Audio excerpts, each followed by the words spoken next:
Hello, it's Jeffrey Christian of CPM Group. It's just past 11:30 on Friday, the 12th of January here in New York. I want to talk today about investment demand in gold and gold ETFs. There is a difference between the nature of who invests in gold ETFs versus gold bullion and coins, and there's been a difference in patterns there.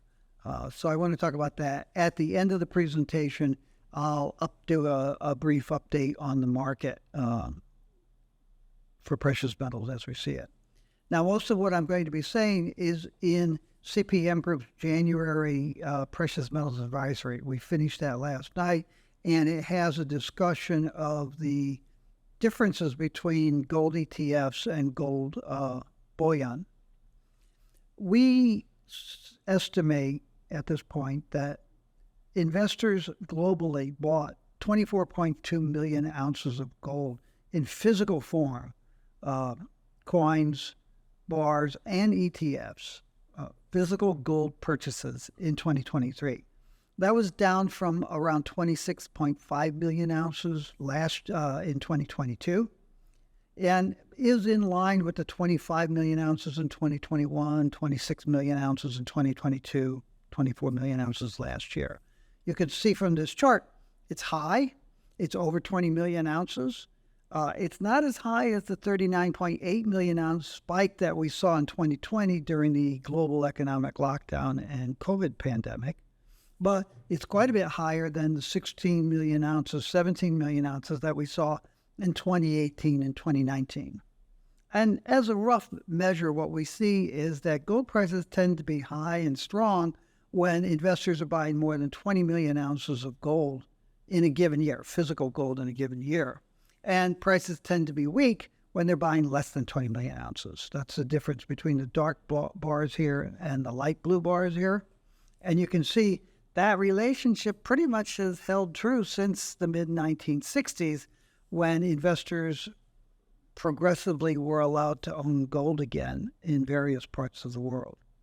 Now, our expectation is that next year, this year, 2024, investors may buy 32.4 million ounces of gold. That's significantly higher than they've been buying over the last couple of years. And you can see here, that puts it in a realm of, say, 1, 4, 8, 10, the top 11 years of investment demand for gold.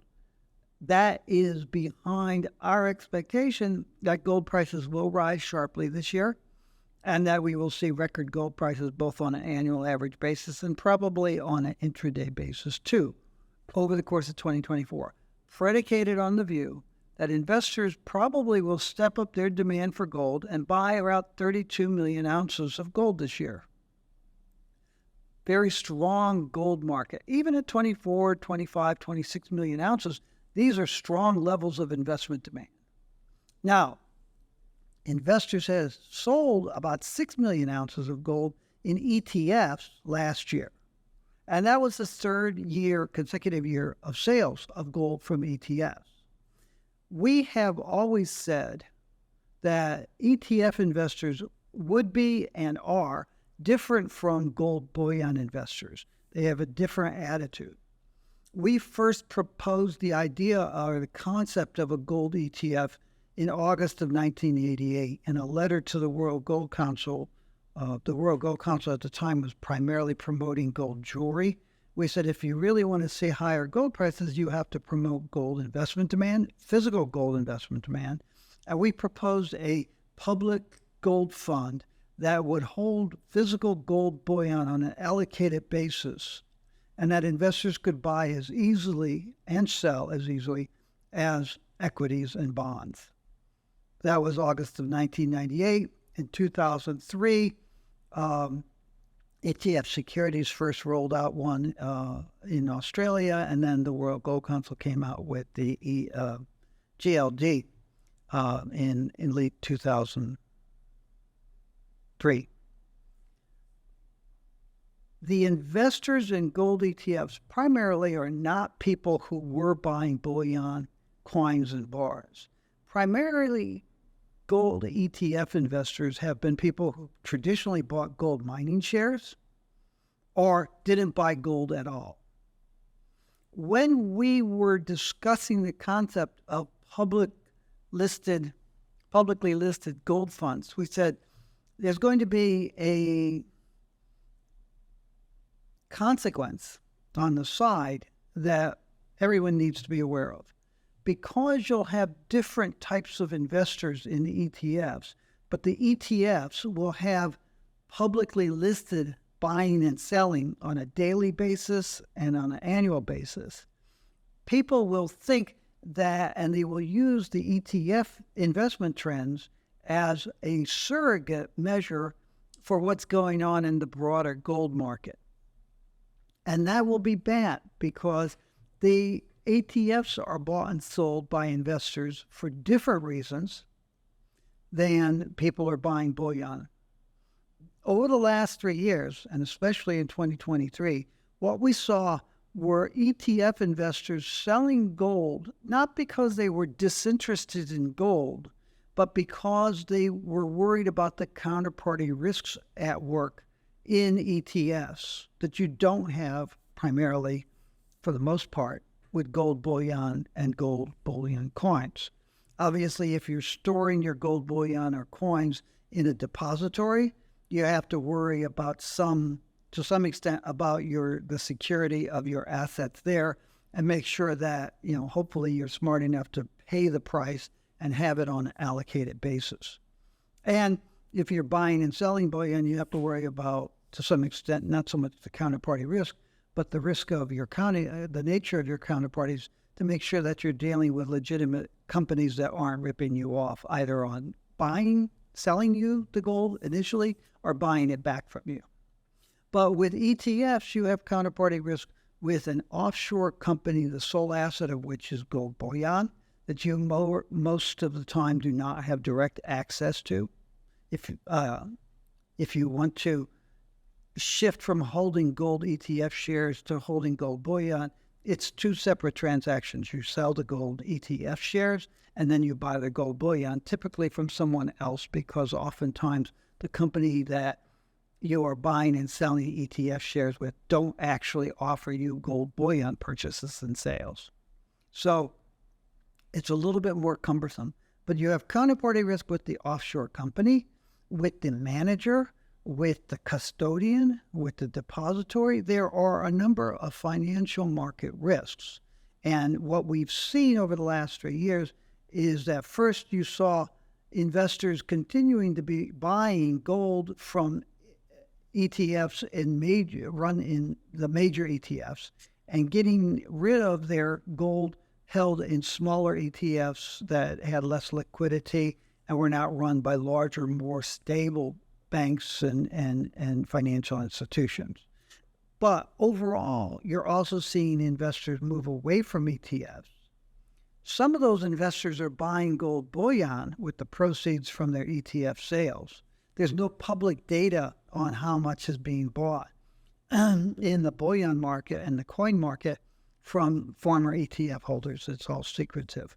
But we know through anecdotal information from the market and from our clients that some of those people and institutions that have been selling gold ETFs, 6 million ounces worth last year alone, more like 22 or so over the last 3 years, some of that gold, the proceeds from those ETF sales, have been used to buy gold bullion stored in depositories for the same investors. So there's a difference between ETF investors, and what we've seen over the last 3 years is bullion investors have been consistent buyers of large volumes, 24, 25, 26 million ounces a year, but ETF investors have been consistent sellers, 5, 6, 10 million ounces in a given year. So there's a difference there, and you shouldn't look at the ETF data and say, oh, investors are disinterested in gold, because, as I said, investors continue to buy gold. The left-hand chart here shows you gold holdings. The lighter blue line are central bank holdings, and you can see they peaked out in the 1960s. They came down until around 2008, and they've been rising ever since, and they're a little bit less than 1.2 billion ounces. The darker blue line are investor holdings, and you can see they were around 340, 320 million ounces in the 1960s, when most investors in most parts of the world could not legally own gold. As Europe and then the United States and Japan and other countries liberalized their gold markets, you saw investors buying more gold, and they have more than 1.4 billion ounces of gold today. They bought far more gold in the last 20 years than they had bought in the 5 or 6 millennia, depending on what part of the world you count, up until 1967. The right-hand chart shows you ETF holdings, which are really only began in 2003. You can see they have been declining over the last 3 years. But more importantly, you can see they're about 120 million ounces, less than 10% of physical gold holdings. It's a completely distinct market, and one should not generalize from trends in the ETF holdings and ETF markets. Shouldn't generalize what you're seeing in the ETFs to the broader investment demand for gold. That's what I have to talk about. Now, I also said I would briefly update the outlook on the markets. Precious metals prices have been jumping around. They were down, and now they're back up today. There's a lot of volatility, not only in precious metals, but also in equities and in other financial markets. What you're seeing is financial markets are struggling to understand where the economy is. And they're continuing to not listen to central banks and others who are being very honest and forthright with them. So the Fed has said, probably will lower interest rates 2-3 times over the course of 2024, depending on what economic conditions are. Seeing slightly higher CPI figures yesterday. Some Fed officials are saying, this just goes to show we're not going to be lowering interest rates right away. We have to be very careful. Financial markets, you keep hearing people talk about 5 or 6 rate cuts. You hear people talk about, we've been in a recession already for several months, and the Fed's going to have to slash interest rates. You're going to see 0 nominal rates by the end of the year, by the middle part of this year. The financial markets are out of tune with economic reality and Fed policy and other central bank policy. We've said it before, we'll say it again. The Fed and other central banks will not lower interest rates because inflation is falling and economic activity is strong. They will only lower interest rates when they see signs of significant weakening in the overall economy. If inflation continues to fall, and say it gets to 2% or close to 2%, but employment is strong, housing construction is strong, housing sales are picking up, auto sales are picking up, jobs are picking up, monetary authorities will not lower interest rates in that kind of environment. It has to be a situation where the economy is weakening sufficiently enough that the monetary authorities are concerned. So the key is to pay attention to the real economy and fiscal policy. Fiscal policy is the train wreck. Monetary policy are the EMS people who come along and try to stanch the bleeding of the victims of the fiscal policy train wreck. And you have to understand, for example, companies announce layoffs. Companies don't announce hiring. If you look at employment figures, they're very strong. If you look at some large corporations, they're hiring a lot of people. Healthcare, data processing, hospitality, all very strong employment data. All right. You see some large companies that mismanage their employment situation, have overhired, and they're laying off people, and they announce the layoffs. And if you are a pessimist, you focus on those news stories and you don't pay attention to the fact that other companies are actually hiring even more people. They're just not telling you. So that's one of the things that you're looking at. The other thing is no one's dumping the dollar.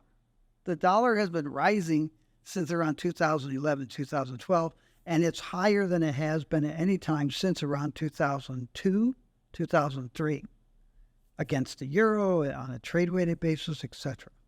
And gold prices have been rising in conjunction with the dollar. No one's dumping the dollar. No one's dumping U.S. Treasuries. We sent out a tweet either yesterday or the day before, and we pointed out the 10-year auction that we had at the U.S. Treasury this week had a bid-to-cover ratio of 2.56. That compares with an average over the last 12 months of 2.48. The 3-year Treasury auction had a bid-to-offer ratio of 2.67 compared to an average of 2.69. No one's running away from Treasuries. In fact, people are running toward the Treasuries because U.S. Treasuries have a better credit rating than non-U.S. Treasuries, either sovereigns, other sovereign debt, corporate debt, municipal debt, state and local debt, private debt. Treasuries are the higher security, lower risk debt instruments that investors are moving toward because they're concerned about other things. And it's very interesting because the spread between Treasuries and corporate bonds actually has dropped in the last several months and has dropped further so far this year and is very low. So it's not that bond investors are panicking about the quality and the risks of lending corporations and other countries' money. There's just, generally speaking, a moderation in interest rate levels right now, even as demand remains relatively strong. And you can see from the dollar is not collapsing, despite what the gold bugs will tell you on the internet. So that's sort of where we are. We have a variety of things coming up. We have an open forum on February 1st for our clients, just an online Q&A.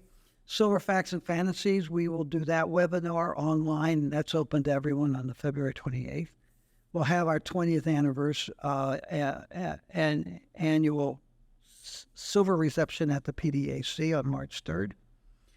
Gold yearbook, platinum yearbook, palladium silver yearbooks will come out in March, May, and July.